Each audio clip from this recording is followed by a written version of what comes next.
St. Lucia, this is Open Mic. We are here celebrating our 8th episode of this program, and so far I'm extremely pleased how this program has gone and how it has been received. Today I have with me Mr. Herald Wilson, former director of the Civil Aviation for the OECS in Antigua and also in Montreal. Mr. Wilson is an individual whom I have known for many years, having worked closely with him at the St. Lucia Air and Seaports Authority, and one who by nature found his niche in life as a result of the calling which he pursued. And today I am going to have him as one guest because of the vast knowledge of Mr. Wilson, what he can provide to many St. Lucians as far as the aviation industry is concerned. Those of you listening to this program will be exceptionally pleased to learn the intricacies of aviation, which are virtually non-existent to many St. Lucians. On that score, I now would like to introduce Mr. Herald Wilson to you, and thereafter I shall pose my questions to him. Herald. Thank you very much, Mr. Shasney, and good evening to our viewers and listeners.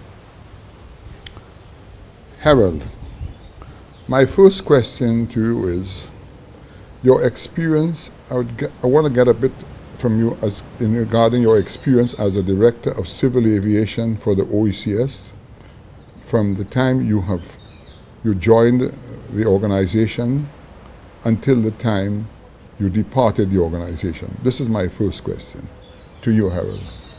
Well, thank you, Mr. Shasney. I have been in aviation now from 1967.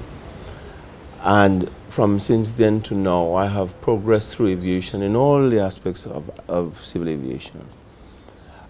I spent a lot of time as an air traffic controller.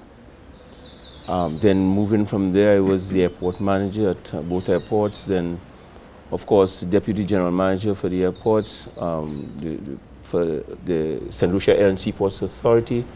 From there, I went to Antigua as the director of civil aviation. And then when we moved from a directorate of civil aviation to a civil aviation authority, I became the first director general of civil aviation for the Eastern Caribbean Civil Aviation Authority. I went to Antigua. I've been to Antigua twice on this job. Once as the deputy director of civil aviation, that way back in 1978, under the now deceased John Velox. From there, I went on to university at Embry-Riddle Aeronautical University in the United States, came back and did the project here for St. Lucia for the international airport. And that's what we started that airport in, was it 1986, the study of it, and then the pre-feasibility study, and then the building of it. That airport was completed, what we're using now, in 1993. And 3 years later, I left St. Lucia for Antigua again, this time as director of civil aviation. It was a major challenge then because it was at that time the United States began categorizing countries. At that time there were 3 categories.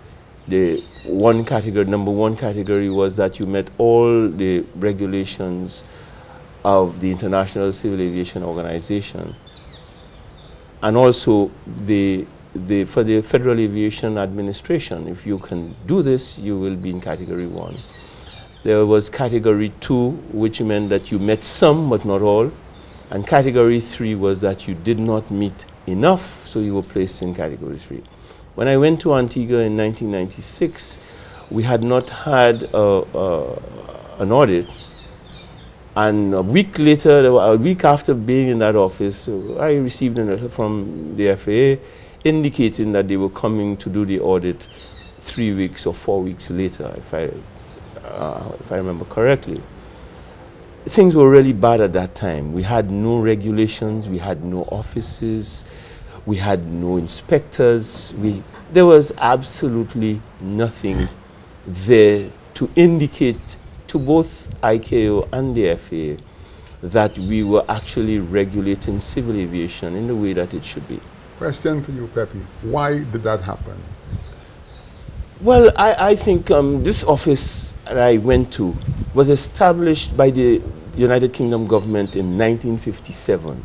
It is the oldest regional organization we have, and it is still going. In 1957, we didn't have aviation, was not what it is today. And over the years, we have found that a lot of changes took place, but we still did not move with those changes. And so you found that 1996 came along, and when the United States started really auditing countries, we found that we had not done anything. Forget that wherever a regional institution is, of the OECS or even CARICOM, in the agreement, the state in which that office is responsible for your offices. And that was not the case. We were in a building that was really not habitable for anybody. But over the years, that was changed. When I got there, no doubt we were in category. At that time, they removed category 3, and they only had 2 categories. It's either you met the requirements or you didn't. Question for you. After your years in office and things started to settle down, what were the challenges you encountered by having at least 6 or 8 or 9 prime ministers or premiers in the various islands? Were those challenges beyond you, or were you able to cope with them? How difficult were they? The biggest challenge I had in that office was the challenge of the regulations. Because we operate an office for 8, 9 territories and countries and islands, different governments, we had to have one set of regulations, one set. You couldn't operate one office. Yeah. And I suppose and some didn't want to accept what went on. It took us 10 years. 10 years dealing with the various attorneys general. 10 years for us to agree on the regulations. Bureaucracy. That's just how it happened. And that is our problem. And that is really why we remained stayed for that long before we became category 1 in 2003. But the regulations were our greatest challenge. Okay. That having been said and having been done, and you were then accepted, so to speak, by the islands, did they adhere to your advice as time went along? I would say so. 90% of the time, I think most of the advice we went around and gave to states were adhered to and were complied with. That's fantastic. Yes. Next question. Could and should the region do with more than one carrier based on your experience over the years? I've always maintained that this region, and I'm talking about the entire 15 countries in CARICOM, I've always maintained that we should have a system of 3 types of carriers. And when I say types, I mean the type of carrier that will take us outside of the region, our international routes, to fly us to London, Canada, United States, and outside of the region. That's the first tier. The second tier we should have is a regional carrier, like LIAT, to connect us between these islands and also to feed that carrier that will take us outside of the region. The third tier, I've always said, would make up the smaller carriers that would fly those routes that are not profitable for LIAT to operate. And I refer to routes like, Montserrat to Antigua. There are certain points in the Grenadines to St. Lucia. There is Nevis, Antigua. There is Antigua, Barbuda. There are a number of routes that is just not only is not profitable, LIAT doesn't have the equipment to fly them. Okay. This has been my concern. I'm not an aviation expert, but I came to the conclusion several years ago that was the problem. Now, I know that at one stage you had the Twin Otters that were able to do those sectors, but evidently LIAT was of the opinion that running the Twin Otters was not profitable But by the same token, when one is operating a major airline, you have to understand that there are certain sectors, using your advice, to feed the larger sectors, which are essential because they do provide the numbers, and they are islands that people have to go to and fro. And based on what I'm seeing today, that has been the partial downfall of Liat, because you have a lot of discontentment among various islands, whereby people can't get from A to B, and they're quite mad. And you know, in life, when you have one problem can create another. I mean, when I look back at 20 years ago, I could go to Martinique 3 times a day, which is a 10-minute flight. I could fly to Grenada. Today, to get to Grenada takes a minimum of 10 hours. Even to get from Barbados to St. Lucia, most times now we have to go through to St. Vincent. Because what is happening, we look at it as what I call cockeyed decisions. Decisions being made for A, political reasons, and B, economic reasons, because St. Vincent apparently and Barbados are the main contributors to Liat. And the Prime Minister of St. Vincent feels that St. Vincent should become a hub. But because of the local the economic stand-eye of St. Vincent, St. Vincent cannot be a hub. And it is very sad that an airline, which only takes 25 minutes to get to St. Lucia from Barbados, sometimes we take an hour and a half, and we have to sit at the airports. Businesses are suffering, and also the airline is starting to lose money. Now, what is your take on that? First of all, let me start by saying we need a Liat, and we must have a Liat. If we don't have a Liat, when I say a Liat, I mean an operator to do what Liat is doing. A reliable airline connecting the islands. I remember when Caribbean Star came on the scene, and I know because it was on my watch that Caribbean Star came on the scene. We had to certificate the aeroplanes. And it was clear to us and to many people that Caribbean Star was out to get rid of Liat. That didn't happen.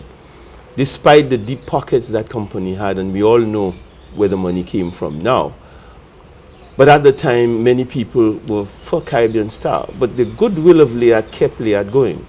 And sometimes I ask myself, had Caribbean Star put Liat out of business, just think where we would be today. I don't think anybody want to even think about this. We would have been in dire straits. We would have had a problem.